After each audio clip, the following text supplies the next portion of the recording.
Wow, I love this. Yes. I like it. Oh man, that was fun to edit. So, good evening, everyone. Welcome to the FearFans podcast. I'm your host, Don Elmy. With me is Nick Millet, and here we have Nikki and Joe, and we are sure to have several others joining us soon. But as you just saw, we put up a new intro that all of us have worked on. Yeah, like I said, it was fun to edit. So tonight we are covering what has to be my third favorite zombie movie, and it is one of the more fun zombie movies. It has a touch of humor. It's like serious, but also with a touch of humor to it. And it's The Return of the Living Dead. Classic movie, classic zombie film. Oh yes, nice. Yeah, like I loved this movie when I first saw it as a teenager, and to this day, still love it. There's just something so thrilling about Return of the Living Dead. It's really hard to describe. It's there's just something really awesome about it.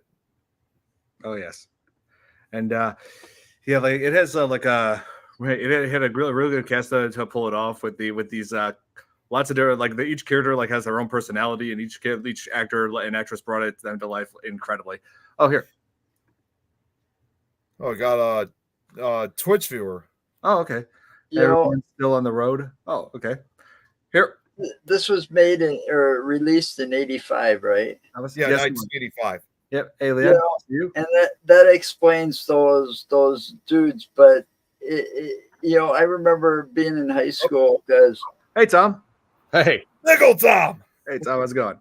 85 was my senior year. You had all those punk rocker types, but I never saw anybody have an earring go into his lip or his jaw or wherever it was attached by a chain. Cracker? What? Did it sound like Joe said cracker? No, types? I didn't. No. Oh, okay. I was going to say I'm be very offended, man. Those punk rock dudes with the earring that was attached to the jaw by a chain. Yeah, that was a. I saw a lot of freaky shit in '85, but I never saw that. I did. Hell, even in the '90s, the goth kids were doing it. You're not in Wisconsin. Well, no, I'm in Philly. I was just in Wisconsin, but anyway, this film had so much going for it. It was written by John Russo, who worked on the original Night of the Living Dead with George Romero. He wrote it. And also, this is also written by the actor that played Johnny in the original Night of the Living Dead. What was his name? Oh, that was I know who you're talking about. Yes. And the funny thing is that well over 15 years ago now, I met the guy. I actually got a picture with him, and we didn't really talk about that movie because at that time that was when I was going to some of my first horror film cons. But at that time, I didn't really know that he actually wrote it. And the actor who plays Johnny Don is Russ Striner. Russ Striner, yeah, I just found out. Yes, yeah. And I got to know one of the guys that helped out with the effects on Dawn of the Dead. Yeah. Hey, Jeremy. Barry Anderson. Barry Anderson. Yeah. Yes, that's right. He was actually on Diamond Tom's World. Really? Yeah, he was going to be a BB3 TV regular, but he decided against it. So it's all right. Oh, and Billy's asking, speaking of Night of the Living Dead, would I cover the 1990 remake at some point? Yes, we definitely will. I've been thinking about it for a while now, but we will get to that. There's other movies to cover, but we're going to hit that one. That one hurts my brain a little. Which one? Not the remake. Not the remake. The sequel. Oh, the Return of the Living Dead, because the two most annoying characters in the whole friggin' first one are alive again in the second one in the same. Oh yeah, I know. Played by the same people. Yeah, played by Tom Matthews and James Karen. Yes. Oh I can't watch the movie to the end anymore because of them, because of their whining. It's just I want to reach through the screen and be like, it seems like they whine most of the time throughout the second movie. It's like, are we supposed to feel bad for them, or are we supposed to laugh at them? I can smell your brain. Tom Matthews. I know him from this movie as well as when he played Tommy Jarvis in Friday the 13th Part 6, Jason Lives, a role that he also reprised in the fan film Never Hike Alone, which I saw on YouTube lately. But yeah, and also during the time when he was filming this, I believe he was still roommates with George Clooney. Yeah, apparently they're good friends. Oh wow. Interesting. I never knew that. And let's see. And I also researched him, and apparently, like he was supposed to he you know that he wore an earring in that film. He actually got it for real, Yeah, he did. but then found out later they could have just given him a fake one. He was like, "Oh, Well, that's You no know- big deal. You take the earring and the hole closes up. Thank God that only happens with earring. Well, holes. here's the other thing too. I should probably Yep. another thing that's definitely worth noted about Return of the Living. If any of you guys ever got that same feeling too, that there's even also kind of like a thriller vibe to it too, because if you think about it, just 2 years prior, 1980, or it was either 1982 or 83, saw the release of Thriller, of course. Yeah, Well, there was. I think there was intentionally some scenes that were eerily similar. yeah." Yeah, there because it just had a very similar. I guess Wasn't there a it just had dude that very came out of the manhole too in the movie? Don't believe so. He did for I was gonna say I don't think so, but still, there's just a very similar vibe to it. But it should also be worth noting. Eventually, they did pay homage to it in the second film, where you see a zombie being electrocuted and dressed up like Michael Jackson, That's and he true. was doing kind of the dance a little bit. That's true. Yes, it was directed by John Landis, who also Yes, did sure my was. favorite. Right. Yep, he also directed my favorite werewolf movie, An American Werewolf in London. Yep. Love that one. Did you ever watch the making of Thriller? I think I've seen the making of Thriller more It's than I on watched the YouTube. video. I I've think seen the full documentary is on YouTube now. I had it on videotape. I nice. watched it constantly. It was I just great. saw it. I literally just saw it like yesterday. Like I was just happened to be going through. I think I was looking something up for one of my audiobooks, and as I was doing that, all of a sudden I don't know how I how I ended up there, but there was a picture of the VHS box of the making of Thriller. Mm-hmm. Oh, and I should mention my favorite thing about this movie is just the zombies, because it introduced several new aspects that were not used before in zombie movies, like the zombies' ability to run, which was later used in Yeah. like let's see, 28 Days Later, the Dawn of the Dead remake from 2004. Oh, and Zombieland. Yeah, they're And so also- fast. And it introduced the whole concept of zombies eating brains, solely Right. eating brains, and also zombies that you just can't kill by shooting in the head. Yeah, The these zombies, pain. these Well- zombies are like indestructible. It's also, I think, probably one of the first, if I'm correct, too, where, and correct me if I'm wrong with this, too, Don. I think it was also one of the first where they other than Thriller, of course, where you actually saw zombies rise out of graves instead of just Yes. like simple, like you look at a film like Night of the Living Dead, it was kind of like more of a disease, basically. It was, even though these people were dead, they weren't really like coming out of graves and stuff. They were just people that were recently infected. But Right. this was probably the first one in which you actually see them rise out of their graves. They have the classic, decaying, very skeletal look to them. Especially the one. They're literally walking corpses. They are. Especially that one in the beginning, the skeleton that came up and just kind of. Oh yes, Do Yeah, I you love want to party? Yeah, I That's one remember of my that one. favorite scenes out of the entire movie. The Oh, I love skeleton the- rise, the eyes open up. Oh It yeah. reminded me of the cover of the Evil Dead 2. Oh, and It of kinda course, did. we got to mention Oh yeah, The Tar My Man. Great. my favorite. War braids. Yep, that's my favorite zombie right there, Tarman. He's great. Yeah, so this is like the zombie from the in the very beginning where he was inside that barrel when they accidentally hit it and accidentally released that trioxin into the air and dissolved the body partially. And I should mention the effect in the beginning where they melted like the wax off the body when the chemical got released, and then that glass broke. It broke because of the heat that they used to dissolve to melt the wax. It wasn't supposed to break. Right now, looking it at him, he died. just looks kind of goofy. Like he should be like.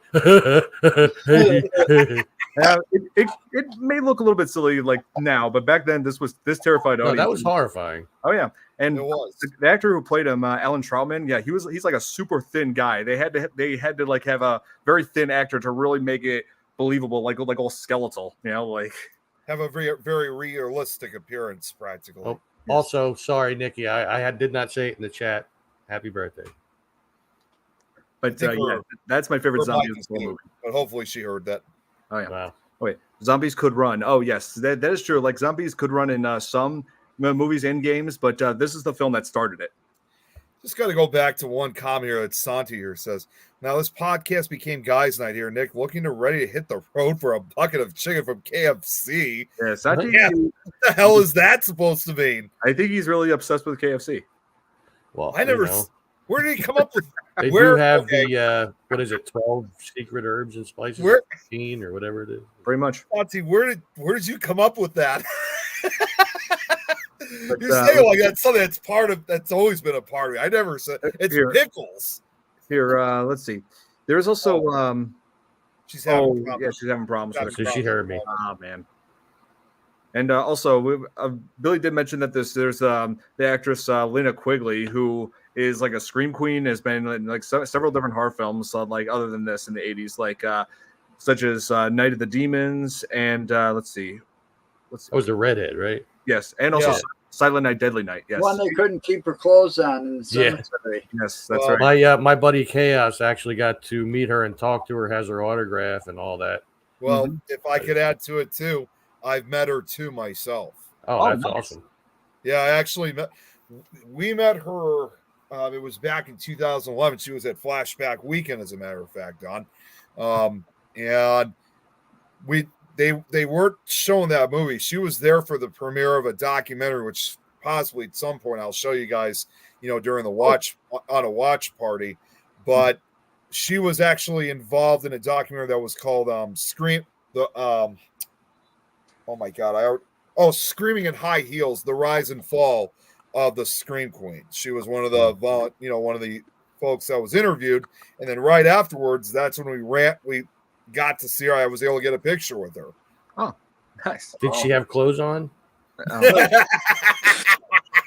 Yeah, she did. But you know what's funny is that when we saw her, and even my dad will say this too, because my dad got to meet her as well, was that I guess she's kind of a very social person nowadays. And it's like she kind of almost in a way latches onto. It's like my dad, I remember years ago, my dad said, it's like, all right, that's just kind of leave us alone. But you know what? I was enjoying that. We were getting her attention for some reason because I got to actually hang out and chat with her. But overall, very nice actor. She was really nice. That's cool. That's awesome. Yeah. Oh, is that Blu-ray has showed? Oh no, it's not by Scream Factory. It's not. Yeah, like I have several Blu-rays that are from Scream Factory, but this was not one of them. Yeah. But anyway, so yeah, there were several other characters that I liked in this, such as Bert, played by Clu Gulager, who I believe Gulger. I always have mispronounced his last name. Clu Gulager, who I've seen him not only in this but also in the Feast trilogy. He played the bartender in that, and he was also and also around this time when this movie was made, he also played Jesse's dad in Nightmare on Elm Street 2. That might be where I know him from. I know I've seen him in other places. Oh yeah, he's been in a lot of movies. Yeah, but let's see. And also there was that. There was other character Ernie who runs that funeral home. The Weasel. Oh my God! We lost As her. you know, He's that little weasel guy. Yep. Oh, hey Lauren, good to see you here.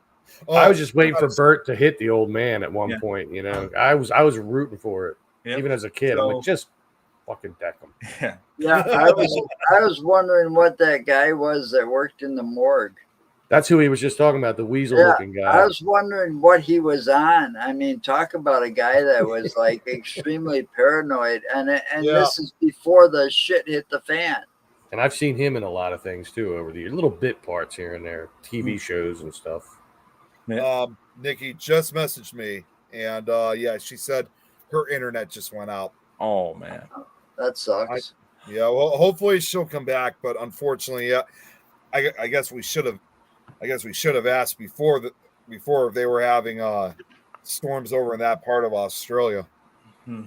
Yeah, I'll go over and look. Hang on.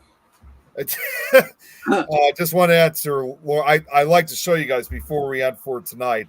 But yes, Lauren, I saw she just completed her next painting, which is of the Eiffel Tower. I loved it. Fantastic. I'd like to show it before we end the show tonight, like I always do with a lot of her paintings. So of course, that way you guys can get a view of it yourselves. All right. There was a third movie. She just said that. Yeah, it's her internet. She's going to try again. Yeah. Oh yeah, there were third movie. There's 5 movies of Return of the Living Dead. I only remember 2. No, they had a third 5 of them. There's a third one back in the 90s that was like it was very Shakespearean. It felt like a Romeo and Juliet sort of a deal. Yeah.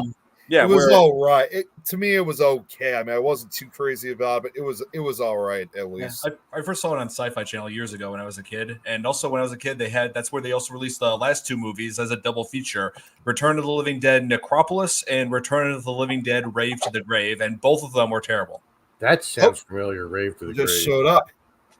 What's up, Irene? Wow. Yeah, they decided to have a rave in the cemetery. Yeah. Was there a redheaded chick that got naked? That's what we were talking about. Actually, 3 of them got naked. No, I mean in the 5th one. I never saw it. Oh no, I never seen it either. Yeah, don't see it. It's terrible. I was making fun of the title. Yeah, and I was running with it. Necropolis and Rave to the Grave. Avoid those if you can. They're terrible. I've seen the trailer, but I've never seen the movies. They had a.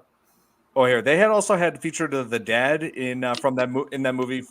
Yeah, and in both those films, they featured the dad from Walk to Remember. Yeah, he was in that. Oh, really? Yeah, I'm trying to remember his name. Peter Coyote or something? Yeah, I think that's his name, Peter Coyote. See, another person that they were originally going to try to bring up. Oh, wait, hang on. I think someone else just. Oh, it's Nikki again. Here, she's back. Oh, I know that guy. Peter Coyote. I know him. Yes, yeah, he's in Necropolis. He was in E.T. He was the officer dude in E.T. Oh, really? Are you serious? Yeah. He was the one that was trying to be friends with Elliot or whatever. Right. Oh, here, Billy's saying, Don, most sci-fi original movies are awful and terrible. Well, there's one exception. Well, listen, they're better than Hallmark. Is it Sharknado? I had to say it. I don't know. Hey Nick, I'm going to a place where my co-partner lives. Have you ever seen the movie Wrong Turn? Yes. Yeah, I've seen. We're going to a place where it originates in Kyushu Island. Yeah, it's a little village that's abandoned now. They didn't like the rules and policing of the police department, so they made their own rules and they killed whoever they felt like killing. Wow. Killers usually do. And it's haunted. Wow. Okay, this I'd like to hear more about when you guys head out there to investigate. Nice. Yeah, it's in the little. My husband knows of it when he was growing up as a kid. Wow. It's called Inunaki Village. It's called the Howling Village. You know, and they have a tunnel. They have a tunnel that is all blocked off now, but the tunnel's also haunted. Oh. You know what we should do? This is just in a future idea episode now for you, Don. You know, for FearFans, is considering that Irene, you're going to the place where this idea originated from. We ought to eventually do like a Wrong Turn episode in the future. Yeah, we got you. Actually, my friends are coming in October, and we're all gonna take a road trip. Oh, nice. Actually, we have to fly there. Because I'm not taking no bullet train because I'm not paying no $700 for a bullet train. Anyways, we're flying there. And then Amanda lives on base, right? In that on it. So we're gonna probably find a B&B, stay there tonight, and take a road trip to there. And my husband's gonna be driving there because he knows where it is. Yeah. Okay. Just make sure it's a B&B and not an S&M because that'll be a totally different experience. Oh my God. You know what? They got them too. They got those love hotels too in Japan. They got mirrors on the ceiling. They got beds. Oh my God. And they got vending machines. They got vending machines that sells condoms. Okay. And they got toys and everything. Okay. All right. She got all excited. Learn something new every day. Yeah. You do know that kids watch this show, right? Hey, I didn't say anything. I didn't say anything bad. Well, as long as your YouTube is not marked just for kids, then you're okay. Yeah, but yeah, Which if they it got was, all nobody kinds would of get fun found. things. Sorry. Oh man, this is Japan. You know that it's everything for everybody, including guys who. Never mind. Okay. All right, yeah. Yeah, we're gonna stop you there. Okay, that's why I said, whatever. All right. Yeah, so And Nick is laughing his guts out, right? So Rain, tonight we're covering one of the real favorite of mine, The Return of the Living Dead. And yes, and this was like really like I feel like that this was like pretty underrated, like at first, but then over the years I've noticed that more and more people are starting to love it, and that makes me thrilled because like this had a lot going for it. It introduced like a type of zombie that no one ever saw before in film, where where you can't kill them by destroying the brain, and dismembering them does nothing. Because the only way you can stop them is by burning them, but even that makes the situation worse because they're infected with this chemical that if it gets into the clouds creates a chemical rain that if it hits a cemetery, it brings back more bodies. You know what? That's what they think what happened to the cryptids in Japan after the atomic bomb. I see. Because they think the radiation did something to the cryptids. And we had our own version of Bigfoot, right? But they lived in Hiroshima and they lived in mountains. But you know what? They're saying what happened to this cryptid in the mountains after the atomic bomb. Oh. Yeah. Well, this the chemical that's in this film is like is based on something that was used in war. There was a fictional company in this film called the Darrow Chemical Company, which is actually a reference to the Dow Chemical Company that was responsible for creating Agent Orange, which was used in the Vietnam War. I know, right? And I know about it because I have relatives who did serve during that time. Yeah. Yeah. In other words, obviously they couldn't use the name Dow Chemical Company for legal reasons. What's interesting though, they changed the numbers on it because the real poison, I guess, was called 135 trioxon or something like that. It was in the movie. It's 245 trioxin. I believe it's a. That's what I was about to say. In real life, it's 135, but in the movie, it's 245 trioxon. Oh yeah, of course they had to change the name and numbers. Yeah, but you know what? I bet you, if you look at real life and you look at what happened back then, what do you know, right? Yeah. Right. Yep, for sure. And so let's see. I wanted to think about who else was in this. Oh yeah, there was the two from my best friends in this movie named Bert and Ernie. I'm pretty sure we've heard that somewhere before. Hey, Bert. I have never heard of anybody referencing about like those two names. Like they've done that. There was another movie that did use those same names too. The Christmas film, It's a Wonderful Life. Those guys' names are Bert and Ernie. Yeah, that's right.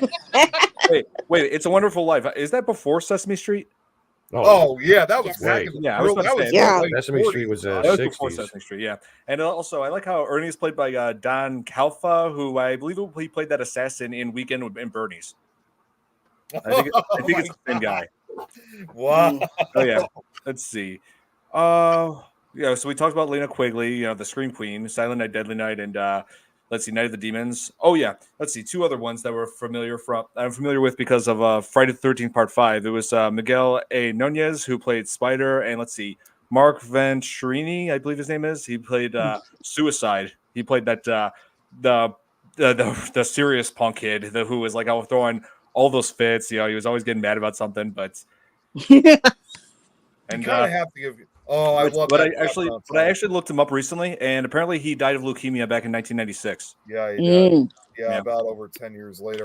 Another thing that should be worth bringing up too, Don, which I don't know if you probably know this yourself, that because this was in some way intended to be somewhat of like a sequel to Night of the Living Dead, they originally wanted George A. Romero to direct this film. Yeah. But considering this was also the same year when he was writing Day of the Dead, that's probably the reason why he couldn't do it. But more importantly, it was apparently said that they tried getting a hold of him and they just couldn't reach him. So unfortunately, they had to do this movie without him. Oh, Tom, look at his background. I know. He's been changed background It's from the different. half girl zombie from, and you're like in the end, the one that killed Scuzz. Yeah. Mm. Yeah. I love the animatronic effect for that one. That was great. Yeah, the little tail wagging. Yeah, well, it was the spine. It was the Yeah. spine, like where the spine was severed. Like it was the spine was going back and forth, and also like the spinal fluid that was leaking out. That was a nice touch. Yeah, To make it look like an actual living corpse. For sure. And I wanted to mention that character like Suicide. I did mention how he just came off as a real punk, always getting mad about something. But here, let me just mute everybody for this bit right here. Hang on. You'll see why in a sec. Okay. So like Suicide, he was always a punk, but in the end he led the charge to go save Tina downstairs in that warehouse.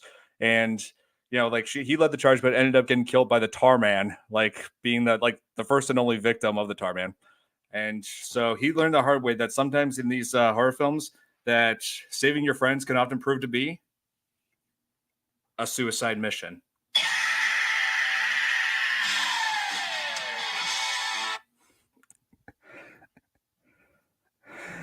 Oh man! Oh boy! I had to. Hey, Amanda's in the chat. Hey, dear. Hey. But you're Happy birthday, Nikki. A very bad idea. Oh man! Right, Amanda. That's right. Oh, and I got another one here saying hi. Oh, there you go. Hey, Lauren. Poor baby saying hi, huh? Just talking Testing my limits to not say things that might be considered offensive. Right. Bleep. Other names for kitties. Oh yeah. Good choice for my puppy. Where's your puppy? Oh man. But Bleep. It'd be pretty loud if she was in here right now. Yeah, I heard her earlier. Yep. And Nick, I should mention there's only one person in this film that I absolutely hate. I'm not talking about a character. I'm talking about the actor.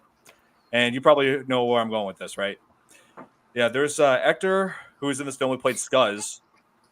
His name is Brian Peck. And so he started in this film, but then later became like an acting coach for Nickelodeon. And they went over this in a recent documentary. Like I've known about this for years, but they revealed who his victim was. They released it in this documentary from HBO Max that was called "Quiet on the Set: The Dark Side of Kids TV." And Brian Peck was victimizing Drake Bell. What? Yeah. Mm. I didn't realize. It's like I knew he did something, but I didn't know who he was doing that too. So yeah, now I'm absolutely sure that I dislike the guy with a passion. Now I understand why I'm just going to say that now I understand why Drake Bell went down the path he did himself, because he was a victim himself for that. Yeah, and that documentary alone just struck a heavy blow to my childhood because I loved Nickelodeon as a kid. I loved, all that. I loved Drake and Josh. I loved SpongeBob. I loved all that stuff. Mm-hmm. Yeah. And that dude that played Spider was pretty cool, though. I liked him. I saw him in a ton of things. Oh yeah, that was him. Yeah. Oh yeah, Scott's real name Brian Peck. Yeah. He was in one of the Halloween movies, wasn't he? He was in Friday the 13th. Friday the 13th. He was in the Friday 13 Part 5. Yep. Yeah, where they were in the barn and shit. Yeah, I remember that. Yeah, it was a van. He was offed. Well, they were in a van, but they ended up in a barn at one point. Yeah. No, he was offed by not Jason in the in a bathroom stall. And before you say it, Tom, no, it was not in a van down by the river. But that movie just added another reason why I hate public bathrooms. Yeah, because you never know, you might get killed by not Jason. Yeah, or you might get haunted by a woman in the bathroom. Think, come here. I like what Braxton here said. He was the stereotypical old school 1980s punk. By the way, I'm goth, punk, rocker, and yes, I'm a brother too. Is up. Nice. Yes, there's black goths, etc. out there. We've been out here. You feel me? Yes. Yeah. And you know what?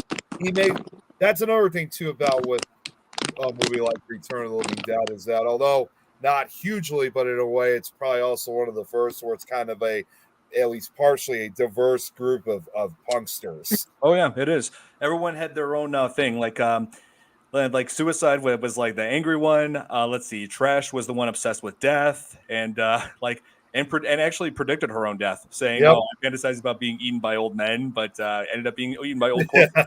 Yeah. So yeah, well, let's see. not in the way she wanted. Right. Yeah. And who else? Let's see. Oh yeah, Tina was like the pure innocent one. Yeah, she was like the least punk of them all. Yep. And let's see who else. Oh yeah, Casey was the party girl. So everyone, I just loved how each individual like just was their own thing. Yeah. They were their own. It was literally just like their own character in a way. I mean, they were still punk kids, but at the same time, they were still their own. They had their own separate personalities, if it makes sense. They were a bunch of misfits hanging out together. Yeah. In a junked up car that Suicide had broken all the windows to. Hey, well, you know, Right. it still moved. That was a bad move when the rain came down, huh? Oh yeah. Yeah. Yeah. And I like how the cemetery was called Resurrection Cemetery. Yeah, I saw that. I thought that was kind of cool. And it wasn't even a real cemetery. Well, actually, it is for us. We actually do have a resurrection cemetery. Well, yeah, but I mean that location, it's just there's nothing there. It was just a field at the time, really. Yeah. Because I saw somebody, and I think I mentioned this before on one of the shows. I saw somebody did like a real filming locations and stuff of the movie, and it was pretty cool. You see the building and everything, and and you see where the cemetery is supposed to be, and there's nothing there. It's just a fence, and it's like weeds. Right. Yeah, I like how they just did their very best with locations with their limited budget of about $4 million. And because this film was largely set in 3 spots. There was the medical supply warehouse where the whole thing began, and there was the Resurrection Cemetery and the Resurrection Funeral Home. Right. And I should mention the character Ernie. I feel like he was I believe he was originally written into the film as like a Nazi who was on the run.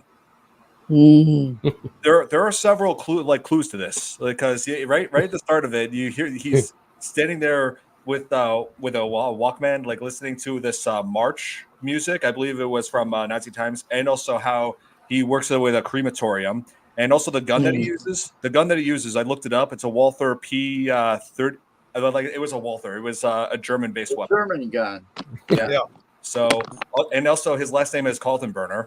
Yeah, that's a German name. So, Bert, I'm on the run, Bert. Yep. Well, when he looked out at the rain and the storm, he said something in German as well. He did. That's right. Yeah, that's glad you mentioned that. Yeah, because I'm actually looking for something that I think you're gonna like seeing. It's involving Return of the Living Dead. If I could find it, that is. Man, where the hell was it? Got to represent, Senti. I like that. Yeah, I got it last year. I went to a game with my dad. Is that a plastic cup or like one of those wax? Plastic. Okay. Yep. Because it looks like one of those like disposable wax like type paper cup. Yep. Did you just give me the finger? What? No, I was moving. I was moving my fingers around to show like the Cubs logo. I realized I was moving my fingers because I realized I was covering it up. So I know. I just. Oh. Yeah, you know what I do. You should know. Like I would care if somebody gave me the finger. Hey, Tom, you know I'm more respectful than that. Be like, man, is that an offer? I'd give him the finger just for the help. I'd give him the finger and say, Birdie. And then Joe, I'd give him the whole fist, just oh my God. Right. This movie is great. Yes, it is, Jeff. I love it. I like I said before to these guys, I consider it my third favorite zombie movie. So as far as zombie movies, here's one thing I wanted to ask you guys. What are your top 5 favorite zombie movies? Oh, jeez. These top 5s. Oh, jeez. Just 5. I'm not asking like top 20. Yeah, I know.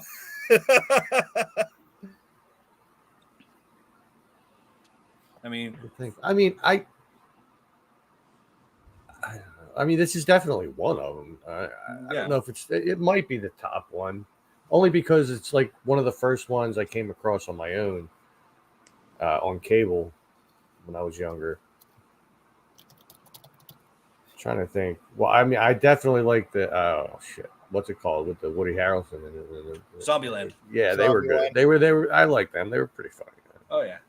I mean, for me, my top 5 are Dawn of the Dead, the original, Night of the Living Dead, the original, Return of the Living Dead, and let's see. Oh yeah, Dead Alive and Shaun of the Dead. Shaun of the Dead was great. Oh yeah, I love Shaun of the Dead. It's You got red on you. You got red on you. We're going to the Winchester. That scene where they were beating the hell out of the guy that owned the bar with the sticks with the Oh, sticks, I love that and scene. Queen is playing. love that. Queen. That's oh here. That's good one of my Oh, favorite hey. moments. Hey, hey, Kate. Hey, are you what's up, guys? Kate? Look at that. We Hi. start Great. talking about an English zombie comedy movie, and then who shows Kate up? shows up. Here I am. Yeah, we were just talking about Shaun of the Dead. Oh, yes. I love it. I love it so much. Have you covered that already? Not yet, Not but yet. we will. We will. We were just talking about our top 5 favorite zombie movies, and I brought up Shaun of the Dead. So Number 1. Shaun of the Dead is number 1 for me. 100%. Yeah, it's in there definitely. Very good. Hi, Lauren. let's see. Oh yeah, Yeah, good. Here we well- go. Good choices, Jeff. So I found what I was looking for, but while I'm trying to think of my countdown, I wanted to show what I found on Return of the Braxton. So here's what I found, Don. I think you're gonna like hearing the and you know what's funny? What I'm about to bring up is actually where I originally discovered Return of the Living Dead several years ago. There was I don't know if any of you guys would have known about this website. Maybe might not even you may not even know about it either, Don. There was a website.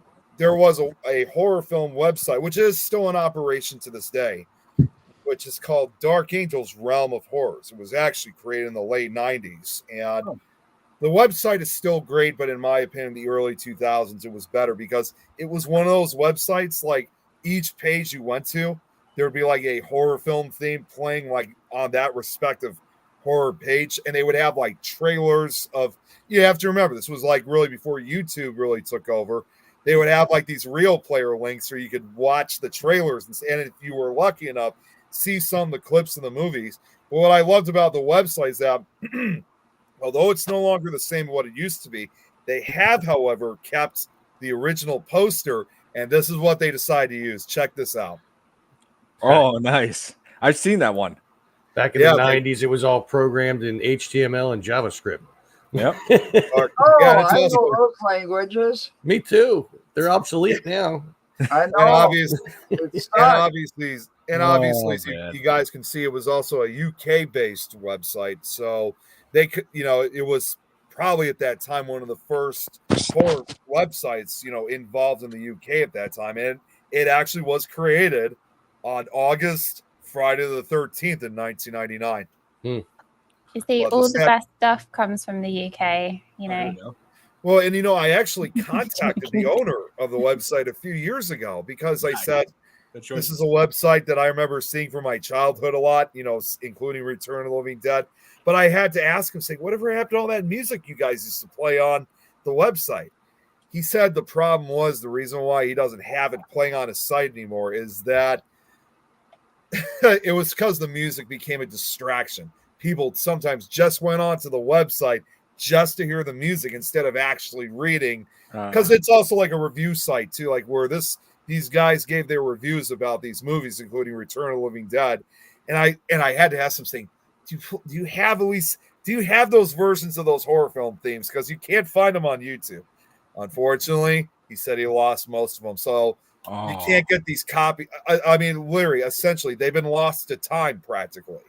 But it used to, and if you go to Internet Archive, that won't do any good either. It's because they had them saved at one point, but even then, you still can't hear this really cool style music that used to play. They even had they actually have a one page that's dedicated to all actors that's played different horror movies and stuff. And what's cool about that one, Don, they had like a it was like an 8-bit version of Don't Fear the Reaper that would play on that website. Oh, Can't find it now We need either. more It's cowbell. like, But technically, Braxton is Resident Evil really a zombie movie? It's not really zombie. Resident Evil. Well, it has zombies It's- in it. But there were more like mutations than they were zombies. Yeah. But there were zombies were a common enemy in Resident Evil. Yeah. So, I mean, I'll count it. Okay. Joe, Amanda wants to steal your hat. Sorry. Well, you don't want mine? Mine's pretty snazzy. I like your hat. It says this is Tom's world. It's right here. You done. Oh man, It's a famous YouTuber, you know. He's got over 2,000 subscribers, you know. Yep. That's right. Oh yep. I'm at 2012. 2012. Oh nice. Yeah. Big And, deal. Yep. And also, I wanted to like talk about more about a little bit of the effects in this because I like some of the tricks that they used that like to make some things like believable. Like you remember how after they cut up the cadaver zombie, like they've had to put them in bags, like they brought up over to Ernie, and to really make those to make all those bags move. You know what they did was actually pretty brilliant. Those Put cats in there. No, what they did is actually really clever. Those toy like monkeys that have like the symbols that you wind up. Oh yeah. Yeah, what they did was they took the symbols off and then wound those up and put them in the bags. Oh wow. Oh, Wow. that's a smart. See, if they had that cat toy out, like the one that's the ball with the little ferret thing on it and it just spins around all over the place. If they had them out, then they could have used that, but they weren't out yet at that point. Man. Yeah.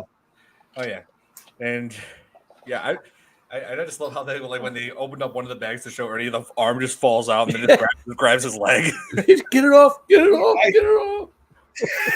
See, I thought originally, like when that arm's coming out, I actually first assumed it was probably really one of the actors just doing that, covered with like a yellow glove or something. At first, yes.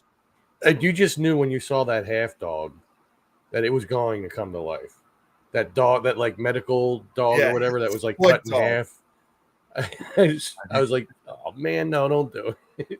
And those insects, the butterflies came to Oh, it wasn't just the zombies, butterflies and stuff came to life.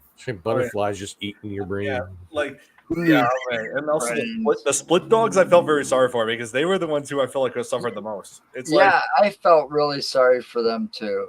and the fact that he was also trying to beat it to death. Oh my god. I know, and he kept yelping. Yeah. Hey, but in the end, I mean, they burned everything, so at least they were probably put out of their misery. Yeah, cremation. Yeah, but all the cremation did was make more come. Yep. More of I the like dioxin, yes. I really like that scene where it showed like the smoke coming, that chemical smoke coming out of the building, then getting into the clouds, creating that rain which hit the cemetery, and also landing on those kids, and then from that point on, Lena Quigley was having a real hard time because she had to stay like that, stay nude throughout the rest of the movie, and having to deal with that rain. And I remember that one point where they were going back to the cemetery, and that's when the corpses started rising up. Then they all got separated running, and then she was like stuck saying, "Wait, guys, I got no shoes." And I'm thinking, and whose fault is that? Right? That'd be me. Send more cops. And then she gets killed. And I love how she looked as a zombie. Yeah, it was different. Yeah, Had a very pale, almost ghostly look to her. let me see if I can find a picture that I can use. Yeah, I was gonna say, be careful, Don. I You don't want to get us demonetized. dinged for showing As long as you have the filter on Google, you'll be all right. Considering that was 1985, I wanna make a comment because I watched that movie twice. Once yesterday, once today. And when they were in the cemetery and she was taking her clothes off, I think they did something to cover the front of her below the waist. They did. They Because I could swear you saw it. her ass was totally bare. Her chest was totally bare. But when it did do it looked like kind of like the trick that they used for what's the one from X-Men. Oh yeah, I know what you're talking about. Mystique. Mystique. Yeah. Yeah, They so did use they that. did something to make it look skin colored and covered her up down there. But they made it look like there was hair too, didn't they? I could swear it No. was like Nope. there, and it was. If you look red. at it right, it's all covered up. Okay. Because I was wondering, because in a Oh horror yes. movie, This is the best I could find. Yeah, like there she is, like with the red hair, and skin is like pale. She had like skin of a vampire or something. Like, That's what I said. She has a very ghostly look to her. She turned into Beetlejuice. that's right. She works for me now. That's my girl. You You know, look when I girl.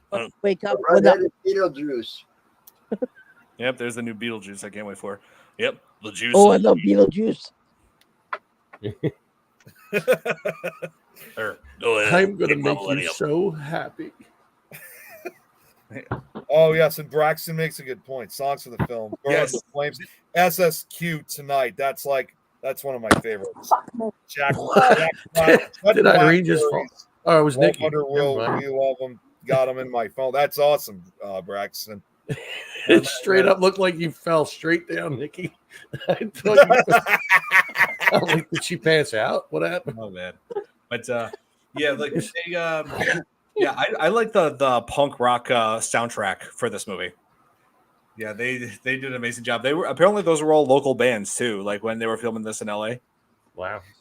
Yeah, they with SSQ, I think they actually just recently, well, maybe not very recently, but I think about over 10 years ago, I think they made like a remake of their song Tonight. Like a remastered version. I really don't know. I really am not sure. There's a really cool music video that they did that really paid homage to Return to Living. I wish I could play it on the show here, but it's with copyright. I just can't. But it's a really cool remix that they made. I'll have to look that up. I'll send you the link. Oh yeah. Oh, and I also wanted to play this from earlier because of we were talking about my favorite zombie, the Tar Man, and yes, I wanted to like show a little bit of behind the scenes on that. We should be a fine showing this. Yeah, it's not the movie. Yeah. Hang on. As soon as this stupid ad goes away, come on. I would say I hate ads, but you know what? I love them. I absolutely love them. You know what? You need to make your own ad, Tom, for This Is Tom's World to just occasionally pop up on YouTube to our annoyance. You just have the video just come to a sudden stop, and then all of a sudden I just your beer on it. Say, hey, you know. Yeah. Oh, here it is. For the boys. Here it is.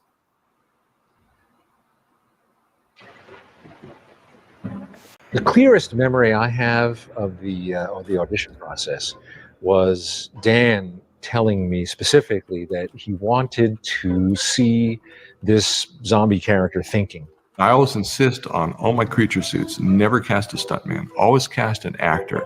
I was a puppeteer at the time, but my training was as an actor, and I had done work as an actor also. So I went in and met with the casting director, and then it was a callback for Dan. We needed someone as slender as possible, where there would be room to build up on certain areas and then show indentations or emaciated areas elsewhere. Because of his ability to move in such a way that it looks like his bones are not connected to each other. He was just phenomenal. He brought that suit to life. You know, I didn't ever plan too much or choreograph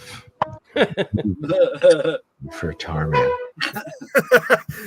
I've never seen that piece of footage before. I love what he did at the end. That was great.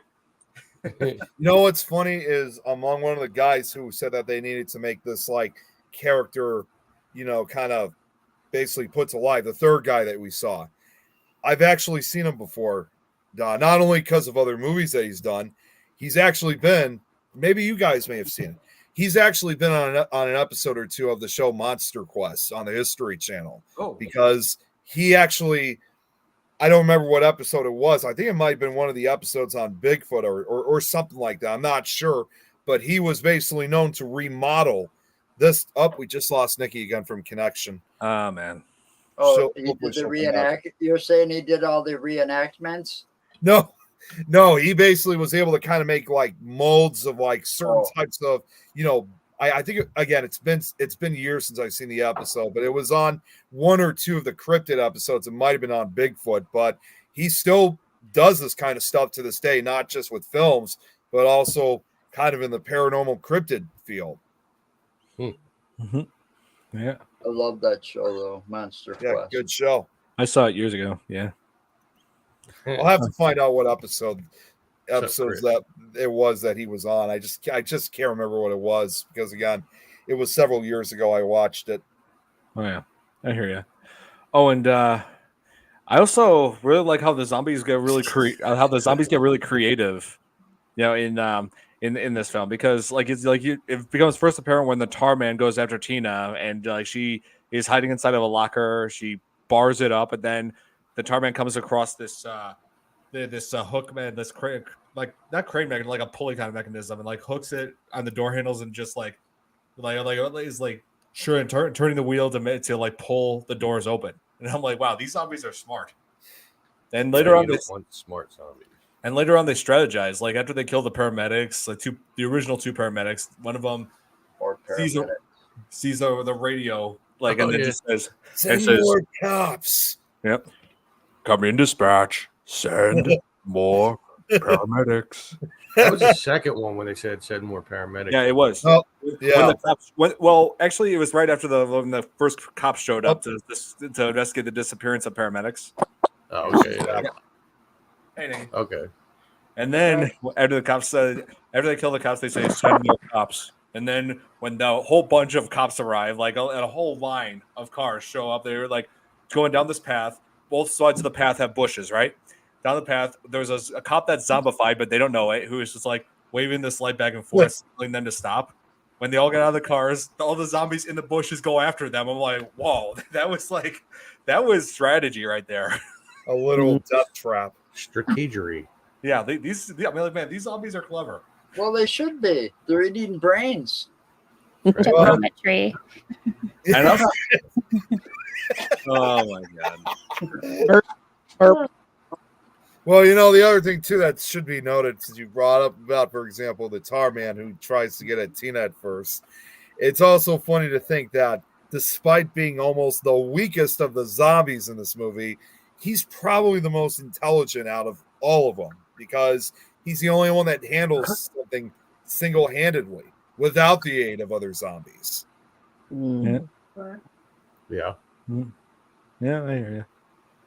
Oh man. Oh, and yes, I was trying to find that clip where it showed like the zombies attacking the backup paramedics, because I always love that one bit where when they go after the second paramedic who was running away, they just like football tackled him. Yeah. It seriously looked like a football tackle. It kind of did. I don't know. I know it's like someone just was killed there, but then the way it just looks silly the way it was pulled off. Yeah. Well, man, if only I could find that.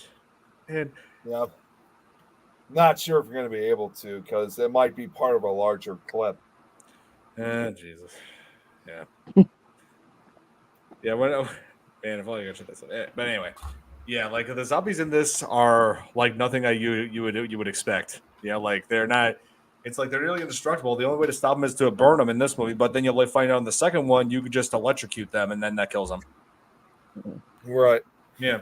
Like the second one took like a very different approach compared to this, because after the success of this one, Warner Brothers got a hold of the rights and decided they want to make a more kid-friendly zombie movie, like kind of like have a Goonies kind of a feel to it. But yeah, how wrong they were. No. But it backfired. What? What? I didn't hear what she said. How can you make a kid-friendly zombie movie? Like, well, Warner Brothers thought it was possible, but that backfired because they ended up getting an R rating. They already did though. They made a kid-friendly zombie movie, Scooby-Doo. Yeah. Oh, and we reviewed it. That's true. Oh, here, Shadowheart says, I have to say, the zombies in this movie are some of the most terrifying since they're almost impossible to kill. Yes, that's what we were discussing. How if you burn them, that makes the situation worse because it creates chemical rain, hits cemetery, and brings them all back again. Like Scoob, it's a tar man. Oh my god, That was perfect. I can just imagine that once you said that. I love it. Oh god. Yes. Yeah, like I said, as the series went on, it went to crazy directions. They wanted to make a kid-friendly sequel, then they made a Shakespearean sequel, and then 2 terrible sci-fi sequels. It went downhill from there, in other words. Pretty much. It's like the second one is like the complete opposite of the first one. Like this has a 91% on Rotten Tomatoes, and Return of the Living Dead Part 2 has a 0% on Rotten Tomatoes. Wow. God, just a mental picture came in my head of Shaggy being turned into a zombie and getting like 3 heads together and unhinging his jaw and eating all the brains at once. How about My brains. Hey, real quick. Guys, Oh my god! Well, he's got Guys, some munchies. Don, if you don't mind, because I just got a message from Lauren. She's actually gonna be heading out to go to sleep. Do you mind if I show that painting that she made right now? Yes, please. So here's for you guys that has here is the latest she made. Oh, that's cool. Yeah. Nice. Oh, nice. That's awesome, Lauren. I'm not sure what's going on here. I'm glad you guys are. Oh, right, there. Okay, for some reason, it wasn't showing up on my end. Now it just we saw did. it right away. Yeah, I'm here. That's odd. yeah. StreamYard. I don't know what's been going on with StreamYard. It's been doing that, but yeah, it wasn't visible from my side, but now it is. But that's seriously, that is Like Zoink's invisible. that's amazing. Oh man. She never fails to impress me. She never does. That's pretty. It is. Yeah, like that's amazing. Really well done. Is it painted? It's paint, isn't it? Yep. I Yeah. believe so. Wow. Hopefully. Yeah, she says she might have to just wait a minute or so, but most likely she'll respond to that. Okay. Yeah, very cool painting though. Oh yeah, it's great. Oh here, the Tarman zombie is one of the most iconic since the actor can do the walk like he did for the movie. Yes, Still do the walk. Yes, that's true. And we were just showing some behind the scenes footage of when they talked about how he performed as the Tarman and was like just doing this little dance like behind the scene.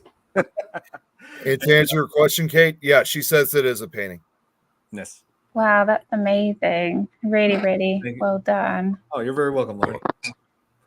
And When I read Shadowheart's comment where he said the Tarman zombie, I read it wrong and I thought it said the Tarzan zombie. And I was like, wait, what? That would have been a different movie altogether. A Like, very what was different that? very different movie. The Tarman. If they ever Zombies. made something like that, that's a whole different story in itself. Zombies Nick, swinging would from it vines. be great to in have the a, city. to have a Tarzan zombie?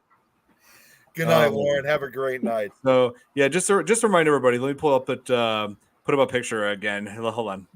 Of the Tarzan zombie? Of the Tarman zombie. Oh, okay. Yeah, put up that picture of Tarman here as soon as I can find a real good one here. Hang on.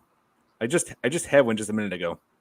No, that's the Return of the Living Dead Part 2 Tarman, played by the same actor. You know, he reprised his role. But it looks different in the second one. He has like a nose in the second one. Yeah, he does. Could you replicate your background, Tom? Just like That's not the same. I'm trying to that's figure not out the what- Tar Same Man. zombie, but it's from the same movie. That's just a skeleton that pops up out of the. you could That pull would the be great. same face and face them, and then it would be like Yeah. symmetric. Yep, the symmetry. Tarman. I know, I love it. And you know what's Ew. funny is he was not even originally called the Tar Man. It was just something that they added to the script because at one point Spider says, "This is our friend, the Tar Man God." No, he said another dead body. He said that's our friend, the Tarman got him. Yeah, that's what it was. Yeah, again, it's been a while since I've seen the movie, but yeah, But yeah, and also they call him Tarman, but that's actually it just looks like tar, but that's actually melted flesh. yep. He just has it. It just looks to a point. It looks to a point where it almost looks like it's tar, in a way. Yeah, I bet he smells fantastic. I bet he does. Oh yeah. Just goes after everybody, says brains more. Yeah.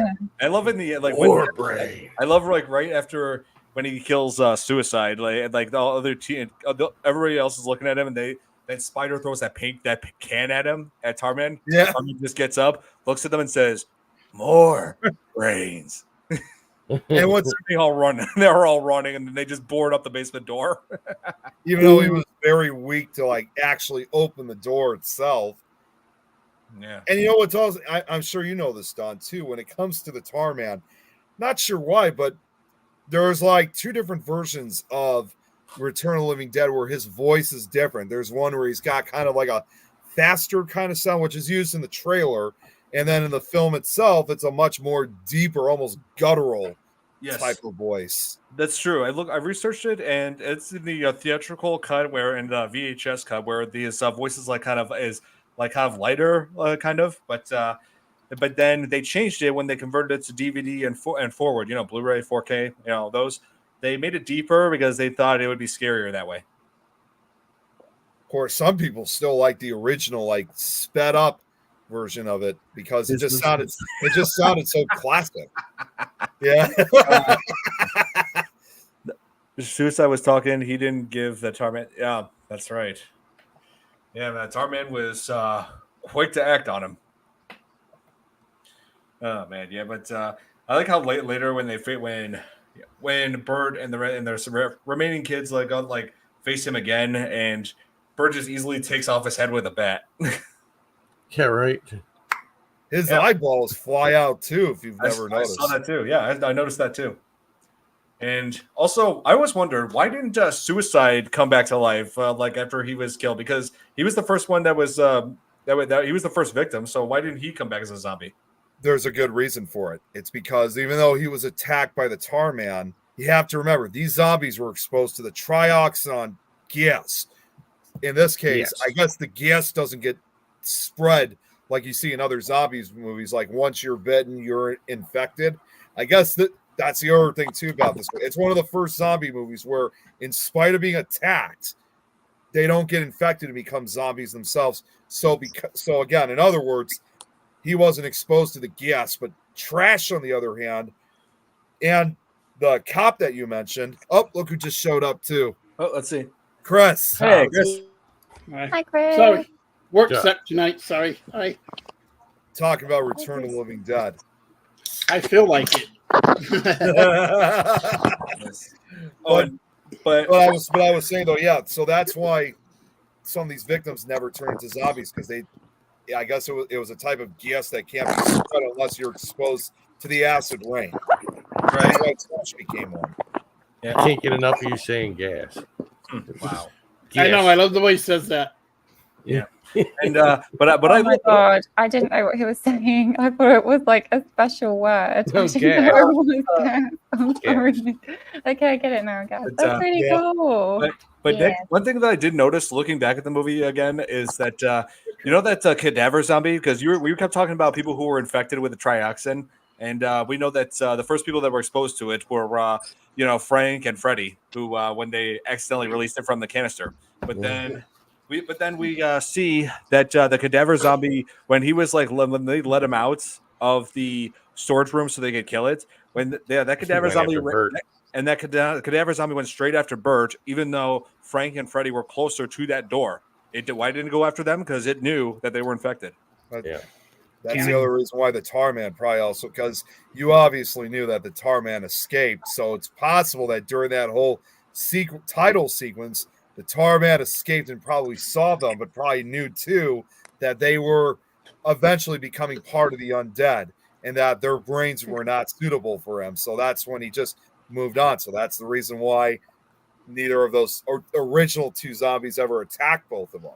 Right. And of course they had to reference Night of the Living Dead in the movie. Yep. Like, did you ever see that movie, Night of the Living Dead? Yep. They wanted to be perfectly clear that this is not they wanted to be clear that it's not a direct sequel to Night of the Living Dead. They wanted it to be like a separate universe where the Night of the Living Dead was a movie in their universe.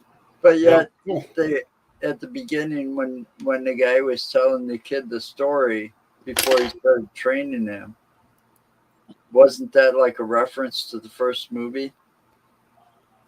Yeah, I think so. Yeah, I think so. Yes.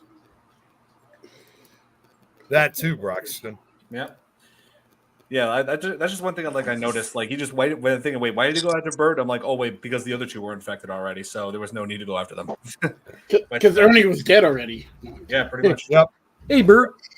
Yeah, but also when James Cameron was when he agreed to star as Frank, he wanted to change like his outcome, like the way he died, because originally he was supposed to be like infected, could like transform completely into a zombie and then join the mob. But then he decided, you know what, it would be better if I just go out with the incinerator, because I mentioned earlier I would be able to operate that thing, and he ends up doing that in the end. When you refer to it as the mob, it gave me a different picture altogether. Like the zombies are now like the mafia. Yeah. They're all Tommy guns. It's the Walking Sopranos. It's They're the Living Dead Sopranos. Oh man, it's dead fellas. I have a really deep question to ask. I don't know if it's appropriate, really, but talking about zombies, would you ever, if you had the choice, freeze your body? So you would be zombified, actually freeze your body. No. Well, I would probably do that just to cryogenically freeze myself, so that way I wouldn't have to face the world of undead until the possibility of them creating a cure. Then they could bring me back. Yeah, so I wouldn't have to deal with any of that mess. And you could be like a Richard Nixon head from Futurama. Cryogenics. Oh man, pretty much, yeah. Or just like Fry from Futurama. He just gets frozen and probably take 1,000 years, but they'll come up with a cure eventually. Yeah, Exactly. Hey, somebody ate my pizza. Yeah, can you imagine that though, like being frozen and then like 1,000 years, they're like, "Oh, we brought you back," and you're like, "What?" Yeah. Just imagine. Like, if they and didn't surprise, explain you have anything, though. surprise, you have 3 million subscribers, and you are completely monetized because you're still around. I missed out on the chance of getting 3 million subscribers. What the hell? No, I would have all that money waiting for me. My bank account would still be open. You weren't able to make more videos between that. That's all right, though. Oh yeah, and the country is now being run by Donald Trump's great grandson. What's he sound like?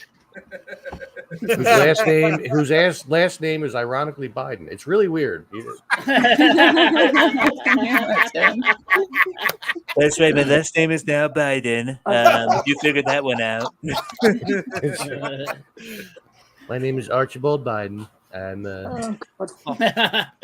very close. Yeah. Oh my god! I was just thinking about real life zombification. I missed all and, that because my how internet that would went weird. work. Look Like, at how Florida. would that work? It happened. Yeah, it's like if the zombie. Yeah, that's right, Kate. Like if the zombie virus were real, also how long would the infection set? Because it varies in different movies. Like in Dawn 20, sounds like like she's in from the Matrix. yeah, Like, sounds like a pickle. yeah. So anyway, Kate. Yeah, like how often will how quickly would a zombie virus take effect in real life? Would it be like as fast as like in 28 Days Later, or would it take days like in Dawn of the Dead? Yeah, and like how much would it still be you? Like would it just literally be the shell of you and the disease? Well, or would it be like The Walking Dead, where it's already in everybody? Yeah, and it comes You out. know? Right. Okay. And it takes Building until on you that, die. could you kill a loved one that turned into a zombie? Oh man. Yeah, That'd be a tough one. And Shadowheart brought up. I was going to say yes. This movie was shot in Louisville. Oh yeah, it takes place in Louisville too. Yes. Yeah. Where's Louisville? Louisville, Kentucky. Kentucky. Oh. Okay. There's one in Colorado too. So, but I assumed it was Kentucky. Yeah, we actually have one here too, believe it or not, in central Illinois, Kate. Although the funny part is, this is one of those crazy town things where even though it has the same spelling, down there it's called Louisville. So if you call it Louisville, that's correct. Yeah, if you call it Louisville down there, that's incorrect to the locals that live there. I see. So it's like Illinois and Illinois.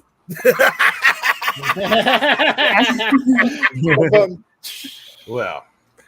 Oh, Shadowheart. Oh, nice. Oh, you're from Kentucky. Oh, That's awesome, Shadowheart. Because I went to school in Kentucky at Western Kentucky University, Bowling Green. Oh, cool. Nice. So- They have really good fried chicken. Oh yeah. Yeah. Well, we were actually talking about that earlier. The whole restaurant. But yeah, Shadowheart's good state. I love it. I was supposed to go down actually to Louisville, Kentucky last year, but unfortunately I wasn't able to. In fact, I was supposed to go down with Jeremy, but unfortunately I wasn't able to do so. It was literally right after. In fact, Chris, you should know, it was literally supposed to be right after I came out to Colorado last year. Woohoo! Supposed to be on the road again, but I couldn't. What were you trying to get to South Park? Wanted to be the new Cartman? No, it was for an investigation. God damn it, you guys. Well, there's still room That in my kind of house thought. in October. That's about 90 minutes away from where he was at. Yeah, Oh, yeah. I'll be right back. Oh yes. We'll be the left Going front. to the background. He's going to go into his files. It looks so cool. What? Watch, he disappears. He's gone. He's gone. vanished. He's secretly the Invisible Man. Right? Nick He's gonna Files. come back all zombified now. He'll Yep. come back with a file. Yeah. That'd be cool. He should have like a big vanilla file. Bang. Oh, Big Dwayne. files. Oh, that's right. Dwayne Jones. He played Ben. Wanted to. And he supposed to live, but it had changed because of the events of the time, and knew it would spark neither. Oh yeah. Yeah. But yeah, a lot of people like it, even though one misconception about the Ben character in Night of the Living Dead. The thing is, George Romero didn't intend to make the movie like about race though. Even though this was like an early example of like African American being like the hero in a horror film. But he just casted Dwayne Jones because he really liked his performance. He nailed the audition. He just decided, you know what, I love what this guy can do. Let's have him play Ben. Nice. Yeah. So, but I liked him in that. I also love how Tony Todd played the role in the 1990 remake. That was awesome. Yeah. Yeah. Yeah. I like in everything. Yes. Yeah, I love names with alliteration. I really wish I had a name like that. Tony Todd and like just so cool.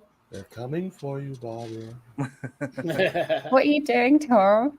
The original Night of the Living Dead. You Okay. you tell me. Is it very fetching in your glasses? He had glasses on. They're just thicker rims than I have, but this is all I had to work with. I got rid of them. I don't even have glasses no more. Oh, these are just reading glasses. I got them from the drugstore. So. Well, cheaters. I got these from a drugstore, but they're so dusty. They look. I can't show you what I got from the drugstore. So. This same movie came out the I same year. a box of condoms from the drugstore. So, yeah, should have heard. This movie came out the same year as I Dave. can't even see out of these things now. Same here. Wow, you guys are all so blurry. And let's see, what was I gonna say? Oh yeah, one thing I wanted to point out in this movie is, any of you ever seen the back of Freddy's jacket? No. Yeah, he has a sports jacket, and on the back of it said "F you." Yeah, when me and my What's buddies. that mean? Yeah, when, No. when me and my buddies saw that movie, like when we were teenagers, we saw the back of that jacket after they had hit him in the head, like inside the chapel. Yeah, he's knocked to the ground. He's face down. The back. You see the back of his sweater that just says "F you" on the back of it. So You guys all went out and got your own, right? What are we talking about? yeah, like, and when me and my buddy saw that, one of my friends said, "Well, I need to get me one of those." You being face down. Oh wait, no. Wait, I'm lost. What are we talking The about? back of the movie. I was talking about the back of Freddy's jacket. Oh yeah, yeah. Yeah, yeah. And also, That used to be the password to get into my golf in the beginning. Yeah, fuck you. Face down. but I think it still might work. But they actually had two different jackets to use because they knew eventually that the movie would have to be shown on primetime TV, and obviously they wouldn't be allowed to show the back of that jacket. So they had a separate jacket for that purpose that said TV version. Wait. Back up. They couldn't put back in 1985, so it would be say 86, 87 made it to TV. So because of TV back in 86 or 87, they couldn't put the jacket with the letters FU on it. That with FUCKYOU on it. No, they couldn't. No, but you're saying it said "fuck you." And, yeah. Okay. The bat. Yeah, I was actually thinking it said had the two letters F and U on it. No, no. Here, like, when my buddy saw that, like on the back of his jacket, when we saw the movie, my friend was like, "Yeah, I need to give me one of those." I can pull up a picture of it if you want. Well, I guess I wasn't paying attention at that point. Yeah. I was looking for the TV version though. Oh, here. Also, Ben was meant to be an illiterate at first, but glad he was. Oh, yeah. That's the thing. I do admire how Dwayne Jones played the character the way he wanted to play it. So, yeah, I like that. Jesus.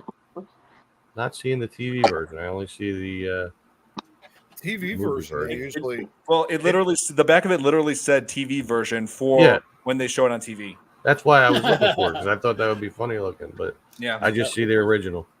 Oh yeah. No, we got Nick for that. And I was also wondering why was Freddy the only zombie that was foaming at the mouth? Yeah, and his eyes were all messed up too. What? His eyes got messed up because Ernie splashed that acid on him. That's right. No, before that they were like all bloodshot too. Oh, yeah. He kept talking about his eyes were hurting too. I think. Well, you gotta realize when and this is the other thing I don't understand. These containers are in the basement, and the guy it doesn't seem like he hit it that hard to crack it or pop it open or whatever, and then all of a sudden the gas comes out. Pressurized.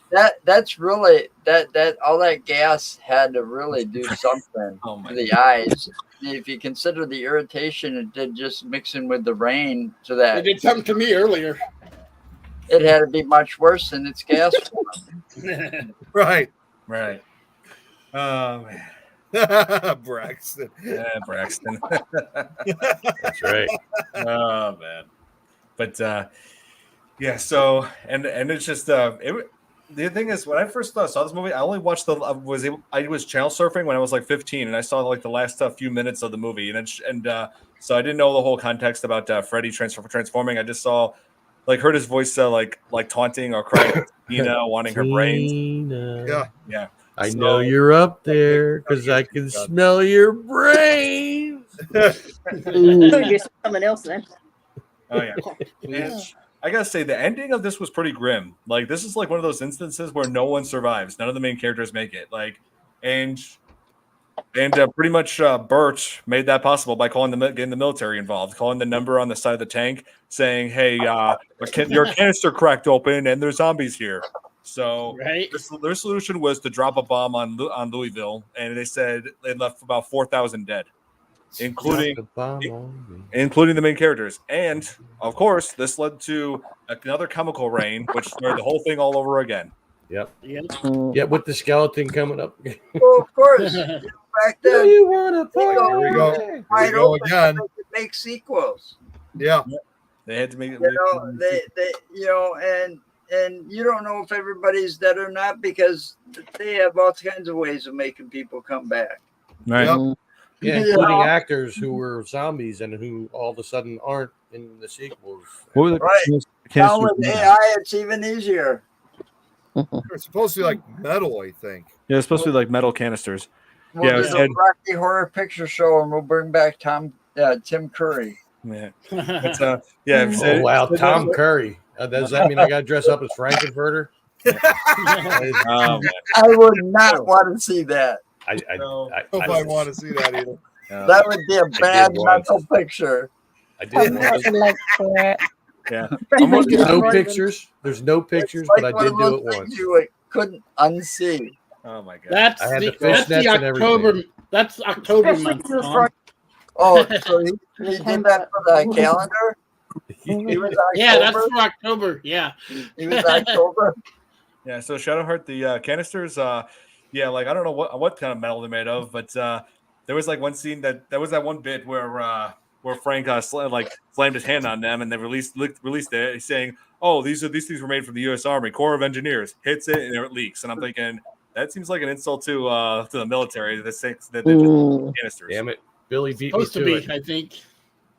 You would think that Bird, Casey, Spider, and Chuck would have made it. Oh yeah, because they were in the basement. So I'm not sure if it's equivalent to a bomb shelter, but I can say that. But I can say that Tina and Ernie didn't make it. I mean, that's not much obvious. Well, I mean, for those 4 remaining characters, I think it was probably best to leave their fates ambiguous. Like, we don't know if they. Sometimes it's best to not know if they actually did make it or not. Yeah. You know, one Billy, I got to bring up. This is a scene I'm surprised you haven't talked about yet, Don. And it's actually one of my favorite scenes from the movie. It's involving the police barricade where they barricaded the entire area, and the zombies start coming through and they start firing at them. That to me was probably one of the best scenes out of the entire movie. I was saving that part. Yes. Yeah. Oh, you were okay. And Billy, it's not so much of a sequel to the Rocky Horror Picture Show.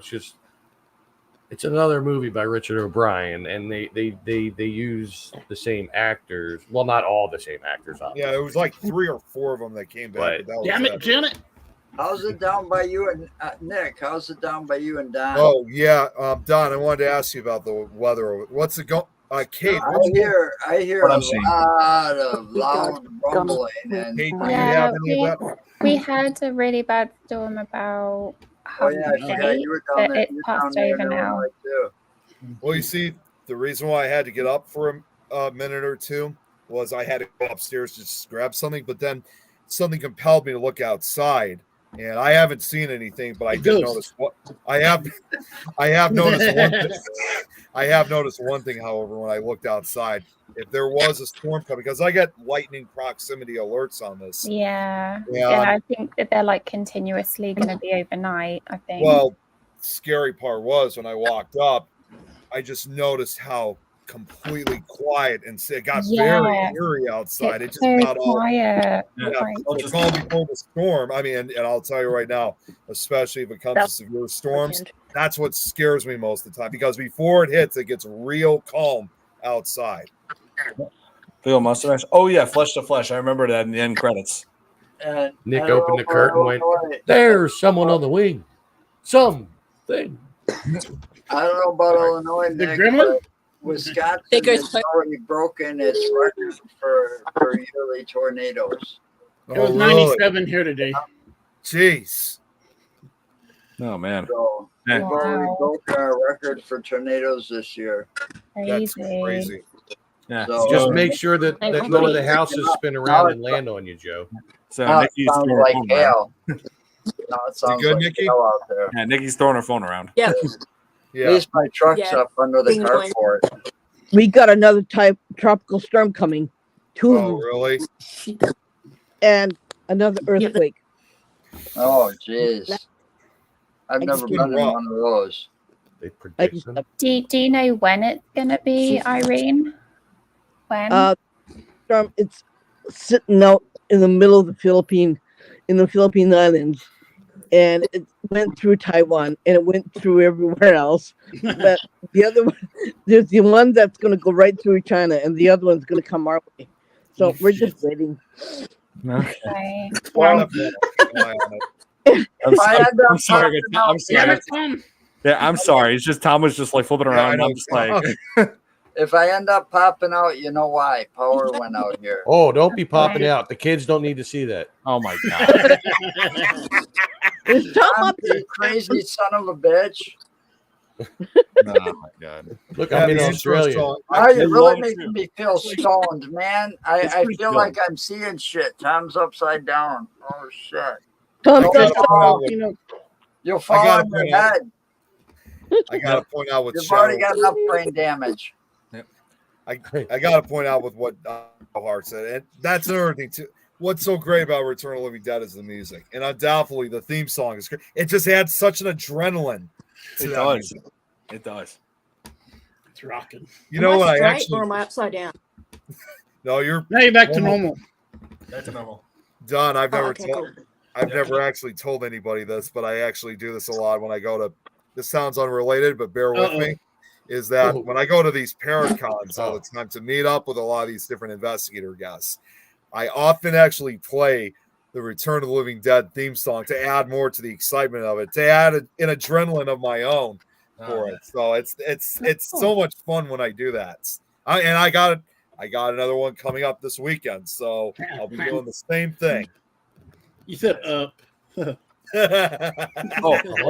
I liked Return of the Living Dead 3. I thought it was. I liked how it would try to go like all. I like Necropolis. Yeah, I like how it kind of went all Shakespearean, but I can't say the same for Necropolis or Rave to the Grave. I wasn't very fond of those when I saw those as a teenager on Sci-Fi. God, I haven't seen them. I definitely. Okay, Nick, you got to watch Zombievers. Speaking of zombie stuff. Zombievers? Oh yeah.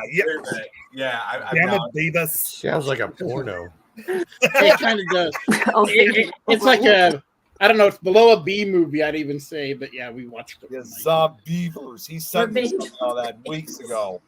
We had imbibed in the same thing Joe likes to imbibe in, let's just say, that night.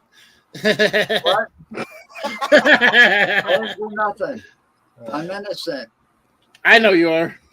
And Billy, I know that you were saying a lot of original sci-fi movies were trash because I brought up Necropolis and Rave to the Grave, but there is one original movie that I actually do love. What's that? Oh, Dog nice. Soldiers. Nice. This is a good werewolf movie. Yes. I like werewolf movies. I'm more into vampire movies. Yeah, I like crime movies too. Here, Nikki. I want to let you guys know that soon it's going to be. I want to let you guys know that soon it's going to be National World Crocodile Day. I think it's called. And crikey! And because of that, I wanted to cover a crocodile movie that made in Australia called Rogue. I've seen that. Oh, yeah, so I wanted to set up a watch party for us to we can cover it that day, because for me it's the best crocodile best crocodile movie ever. Much better than Lake Placid. I don't think I've seen that one. Crocodile Dundee's better. Oh. And how long ago was that one made? That's not nice. There was wasn't 2007. Wasn't Lake Placid with a crocodile? Yes. Yeah. Can't hear you. That was a good movie because I remember seeing that one. I've Everyone's seen so gone. many movies, they all run together. I got to think about it. Just lost Chris. Oh. And Nikki can't hear us. I might leave, then I'll come back. Okay. Yeah, she must be having. Oh, wait, here's Chris again. Now he's back. Yeah, everything fell. I saw it starting to go. I was like, no. You klutz. I know. No, it started falling. But so Rogue came out in 2000. Haunted. Yeah, so Rogue came out in 2007. It stars Radha Mitchell and also Sam Worthington about 2 years before Avatar. Mm-hmm. Wow. Yeah, so it's got some familiar faces, and it's inspired by the true story of an actual crocodile that attacked boats. Awesome. Not Gustav. Ride No, it's not him, Gustav. ride him. It's not Gustav. It's Sweetheart. Sweetheart, okay. Romeo and Juliet. Wasn't Rogue, Dude. correct me if I'm wrong, because I know 2007 was also the year when that other crocodile movie, which was really bad, called Primeval, which is based off of Gustav. Wasn't it? Didn't Primeval came out first and then Rogue later on because they knew the plots were too similar to each other involving killer crocodiles? They were similar, but Rogue was pretty different. Was that released first or? I'm not sure. Excuse me. Wait a minute. Tom. That wasn't me. That was not me. Here. I was going to say, what's going on here, Tom? No, it was not That me. was Tom. Don't let him fool you. No, I would have done Anyway. Was Tom. I Okay. swear. Okay, anyway. So, yeah, this is what I'm talking about. Okay. Yeah, that's really good. Didn't one of the crocodile movies have Betty White in it, or was that?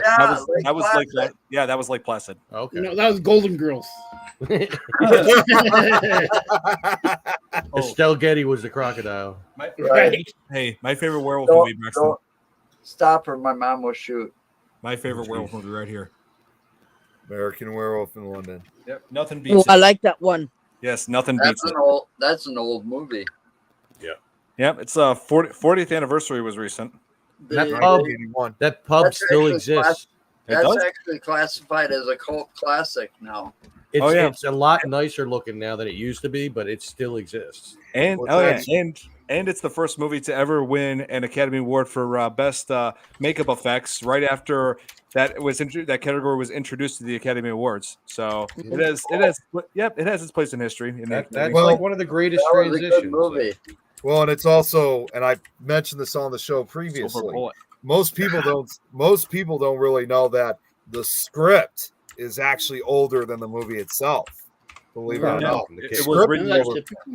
Yeah, the script is over 50 years old. As a reminder, what I said when we originally talked about was John Landis, even a decade before, already knew who Rick Baker was, and he actually gave Rick Baker the script in one. So they had a lot of time to figure out how they were going to make this movie, how they were going to make these realistic effects, because understandably they didn't shoot until 10 years later in 1981. Right. That's true.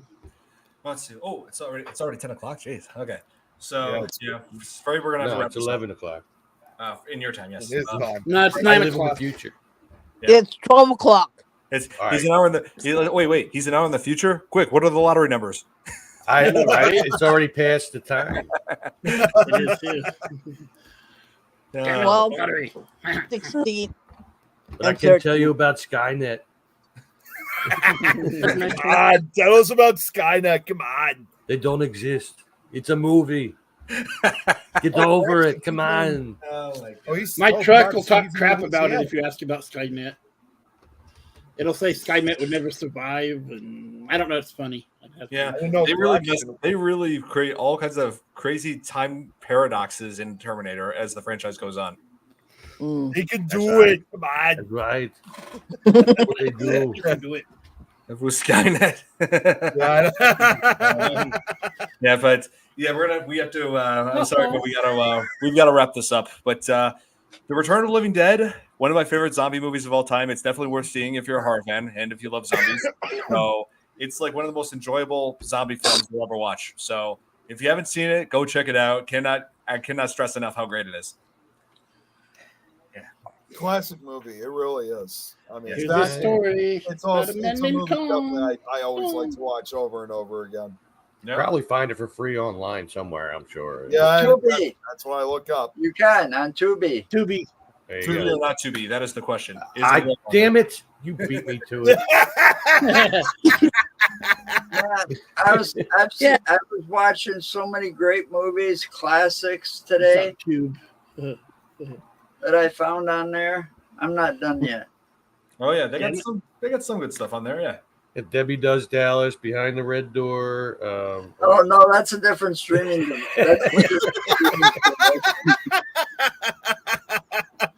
That's RedTube. I mean, yeah. Hey, look, Chris knows. You probably find Edward Peanut's hands there too. Oh, we should say one thing. Happy birthday to Nikki. Happy birthday to golf ball. Yes, we gotta sing. Everybody say golf ball. Don't forget to sing happy birthday to her now. Happy birthday, golf ball. Happy birthday to you. Just me? Okay. What the hell? Like, I'm just going to I was not to Okay, on the count of 3, sing. Oh man, this is a tough I don't crowd. think so. I don't sing. Okay, you don't got to then, Joe. I know Tom does. No, I don't. I don't sing Arnold Schwarzenegger. Happy birthday to you. Happy birthday. You can sing it in your accent or your fake voices. That's what I'm saying. Singing Arnold Schwarzenegger voice. You can do it. Be a good neighbor. I can't do it. I cannot. You sing as Arnold Schwarzenegger. I'll sing as Pennywise. Happy birthday. Yeah. That's right. It's your birthday. Yeah. Here's some balloons. What time job you made Yeah, Kate, give her the heart. You say it's your birthday. It's my birthday too. Yeah. Na. Or should I just say that's Nicolas Cage? Like, No. happy birthday. Happy birthday. Oh man, Nicolas Cage. Don't say. All right, Nicolas Cage is Tarman. Okay, I'm done. Oh God. Like happy birthday. Yeah, but Oh jeez, Rick. You know what? Hey, I mean, it's your birthday, and you know what? I don't know. I don't know what to say. I'm not good on the spot. Hey, but in all seriousness, Nikki, happy birthday. Yeah, happy birthday, Nikki. Thank you, darling. Thank you, guys. Thanks, everyone. So that'll be it for this installment of the FearFans podcast. Join us next time as we will cover Godzilla 2014. It's the story of a man named Dom. Yep. I wasn't there. You're free, hey, you're free to join us, Irene. Yes. Thank you. Yeah. So, I'm trying to take a photo. Good afternoon. Come on, Kate. Do it, Kate. Let me in. Okay, oh, we're getting a picture. What? Not your mute. Your mic is mute. I'm stupid. I'm on my laptop. It's not going to work. Do you want me to take it? She's frozen. Oh, there. Yes, she is. I'm back. I'm using. Do you want me to take the picture? Yeah. Yeah. Okay. What I'm gonna do is I got to screenshot it. So just give me 1 second here while I get this Oh, ready. geez. Screen. Yeah, I know. Print screen. Yeah. Okay. You guys ready? Yep. All right. Here we go. 1, 2, 3. All right, we got it. All right. Okay. I'll upload it shortly after we get off here. All right. Okay. All right, so that's it for this installment of the Fear Fans podcast. Like I said, join us next time as we will be covering Godzilla 2014, and I'm excited about covering that one. So hope you guys enjoyed, and we'll see you guys next week. Bye. Good night.